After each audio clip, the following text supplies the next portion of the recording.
আজকে আমরা আলোচনা করব একজন ছাত্র শুধু স্কুলে গেলেই তাকে আমরা ছাত্র বলতে পারি না, আর একজন শিক্ষক শুধু শিক্ষা দিলেই যে আমরা তাকে শিক্ষক বলবো তা কিন্তু না। কারণ কেন জানো? যে একজন শিক্ষকের যা যা গুণ থাকা দরকার আছে, প্রয়োজন রয়েছে, তা যদি না থাকে না, একজন শিক্ষককে আমরা শিক্ষক বলতে পারি না। সেম, যদি কোনো ছাত্রের জ্ঞানগুলি না থাকে, একজন ছাত্রের যা জ্ঞান থাকা দরকার আছে, প্রয়োজন আছে, সেই জ্ঞানগুলি যদি না থাকে, তাহলে সেই ছাত্রকে আমরা ছাত্র বলতে পারি না। শুধুমাত্র স্কুল কলেজে পড়লেই, লেখাপড়া করলেই যে সে ছাত্র হলো, সে কিন্তু না, সেরকম তা কিন্তু নয়। একজন ছাত্রের যা গুণ থাকা প্রয়োজন, যা জ্ঞান থাকা প্রয়োজন, সেগুলি থাকা অত্যাবশ্যক। সেগুলি থাকতেই হবে এবং সেগুলি তাকে ধারণ করে চলতে হবে, সেগুলো শিখতে হবে একজন ছাত্রকে। দেখো, প্রথমে শিক্ষকের ব্যাপারটা দেখি। একজন শিক্ষক সুশিক্ষক হিসেবে পালিত হবে তখনই যখন তার মধ্যে গুণের সমাবেশ থাকবে। গুণ, ব্যবহার, আচার আচরণ, শিক্ষা দেওয়ার প্রসেস, শিক্ষা দেওয়ার গুণ, শিক্ষার কলাকৌশল, মানুষের প্রতি ব্যবহার, আচার আচরণ, এগুলো একজন শিক্ষকের মধ্যে থাকবে। তাহলেই তিনি কিন্তু তবেই সুশিক্ষক বলে গণ্য হবেন, মান্য হবেন মানুষের কাছে, জগতের কাছে, স্টুডেন্টসদের কাছে। তাকে ছাত্রদের থেকে শিক্ষার মাধ্যমে অতি দক্ষ হতে হবে, শিক্ষার মাধ্যমে তাকে বেশি বেশি জ্ঞান অর্জন করতে হবে, অতি ডেভেলপ করতে হবে নিজেকে, এবং কোনো বিষয়কে, কোনো টপিককে যাতে ছাত্রদের কাছে সহজ থেকে সহজভাবে উপস্থাপন করতে পারে, সেই দিকে নজর দিতে হবে। ছাত্রদেরকে যাতে সে ভালো ভালো শিক্ষা দিতে পারে, শিক্ষা প্রদান করতে পারে এবং ছাত্রদের কাছ থেকে পড়া আদায় করতে পারে, এই যে শিক্ষা গুণগুলি থাকা প্রয়োজন একজন শিক্ষকের, তবেই আমরা তাকে একজন সুশিক্ষক, দক্ষ শিক্ষক বলতে পারব এবং তবেই তিনি একজন শিক্ষক। আদারওয়াইজ শিক্ষকতা করলে আর এই সব গুণগুলি যদি না থাকে, তাহলে তো আমরা তাকে শিক্ষক বলতে পারি না।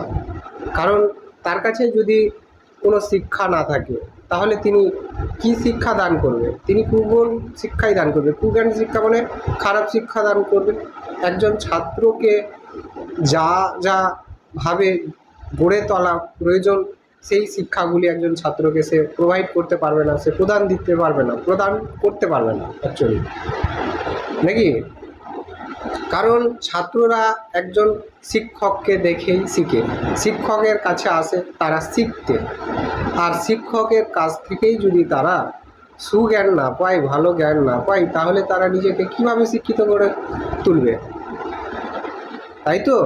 তাহলে প্রথমে একজন শিক্ষককে সুশিক্ষিত হতে হবে, ব্যবহার আচরণের মধ্যে দিয়ে তাকে সতর্ক হতে হবে, যত্নবান হতে হবে, এইগুলির প্রতি তাকে খেয়াল রাখতে হবে।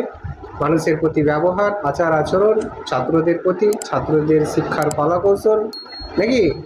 তাহলেই তাকে শিক্ষক বলা যায়। আর একজন শিক্ষক ছাত্রদের মধ্যে এমন একটা বাতাবরণ সৃষ্টি করবে যাতে ছাত্ররা আনন্দের সহিত তার কাছে শিক্ষা অর্জন করে, নাকি? তাহলেই তো ছাত্ররা তার কাছ থেকে আনন্দের সহিত শিক্ষা অর্জন করবে। তারপরে দেখো যে একজন ছাত্রের কি কি গুণ থাকা দরকার আছে, প্রয়োজন রয়েছে। একজন ছাত্র যা যা গুণ থাকতে হবে তার মধ্যে, সেগুলো হচ্ছে প্রথমত শ্রদ্ধা জিনিসটা। মানুষকে শ্রদ্ধা করা, পিতামাতাকে শ্রদ্ধা করা, শিক্ষককে শ্রদ্ধা করা। কিভাবে তারা কথা বলবে মানুষের সঙ্গে, শিক্ষকের সঙ্গে, পিতামাতার সঙ্গে, কীরূপ আচার আচরণ করবে, তাদের কথা বলার ভাবভঙ্গি কেমন, এইগুলি শিক্ষা তারা অর্জন করবে। তাহলেই কিন্তু তিনি একজন ছাত্র হিসেবে গণ্য হবেন। তারপরে একটা জিনিস হচ্ছে যে শিক্ষার ব্যাপারটা তিনি শিক্ষকের কাছে যান শিক্ষা অর্জন করতে, আর শিক্ষক যদি কোনো কিছু করতে আদেশ করে, আর সেই আদেশ যদি কোনো ছাত্র মান্য করতে না পারে, তাহলে তিনি একজন ছাত্র হয়ে কী শিখলেন? যে শিক্ষকের কথা মানছে না। একজন ছাত্র, তাকেই বলবো যে শিক্ষকের কথা মানেন। শিক্ষক যা বলে দিবেন সেটা আনন্দের সহিত তাকে সেটা করতে হবে, সেটা কোনো আপত্তি ছাড়া, সেটা কোনো কায়মনো বাক্য ছাড়া, হাসতে খেলতে সেটাকে অর্জন করতে হবে, সেটাকে শিক্ষকের কাছে প্রেজেন্টেশন করতে হবে আনন্দের সহিত, যাতে শিক্ষক খুশি হয় তার কাজে। আর সেই জিনিসগুলো যদি না করতে পারে কোনো ছাত্র, তাহলে তিনি কি শিখলেন? এবার কোনো শিক্ষক যদি কোনো ছাত্রকে কোনো কিছু করতে কি করে, আদেশ করে, আর সেই আদেশ পালন করতে না পারে কোনো ছাত্র, যে না আমি পারবো না, আমি আপনার কাজ করতে পারবো না, আমি আপনার কথা মানবো না, না আমি এটা পারবো না, আমি এটা পড়তে পারি না, আমি এটা লিখতে পারি না, আর শিক্ষক বলছে না পারবে, তুমি করতেই হবে তোমাকে। শিক্ষক কি চাচ্ছেন? শিক্ষক তোমার ভালোই চাচ্ছে, মানে শিক্ষক সবসময় ছাত্রদের ভালোই চায়। আর ভালো কারা চাইবেন? যারা ভালো শিক্ষক নয়, যারা দক্ষ শিক্ষক নয়, যাদের মধ্যে জ্ঞানের কম আছে, তারাই কিন্তু ভালো চাইবে না ছাত্রদের। সে যেমন তেমন সেও গড়ে তুলতে চেষ্টা করবে তার ছাত্রদের। তো একজন ছাত্রের উচিত তার শিক্ষককে মেনে চলা। শিক্ষক যা বলে দিবেন তাকে সেটা আনন্দের সহিত সেটা করতে হবে, সেটা করে শিক্ষকের কাছে সেটা অর্পণ করতে হবে, শিক্ষককে শ্রদ্ধা করতে হবে, তবেই তিনি একজন ভালো ছাত্র। আর এগুলো হচ্ছে একজন ছাত্রের গুণ, ছাত্রের লক্ষণ। এইগুলো না থাকলে তো আমরা ছাত্র বলতে পারি না তাকে, কারণ তিনি মানুষকে শ্রদ্ধা করতে শিখলেন না, তিনি শিক্ষককে মানছেন না, শিক্ষককে শ্রদ্ধা করতে শিখলেন না, মানুষের সাথে কিভাবে আচরণ করতে হয় সেটা শিখলেন না। তাহলে তার পড়াশোনা করে, লেখাপড়া করে কি শিখছে এবং কি বা শিখলো? সে এতদিন থেকে পড়াশোনা করছে, তাহলে কিভাবে আমরা তাকে ছাত্র বলবো?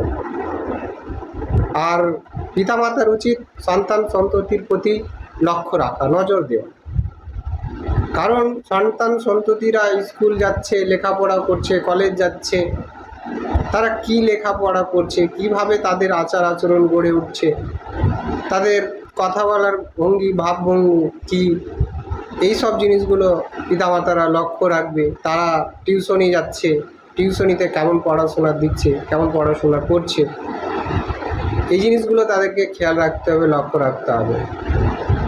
তাহলেই কিন্তু একজন ছাত্র ভালো ছাত্র হিসেবে পরিচিত হবে, বিবেচিত হবে। আর একজন ভালো ছাত্রের এই লক্ষণগুলি থাকবে, গুণগুলি থাকবে, আর এইগুলি হচ্ছে একজন ছাত্রের কর্তব্য, সকলের কাছে শ্রদ্ধাশীল হয়ে ওঠা।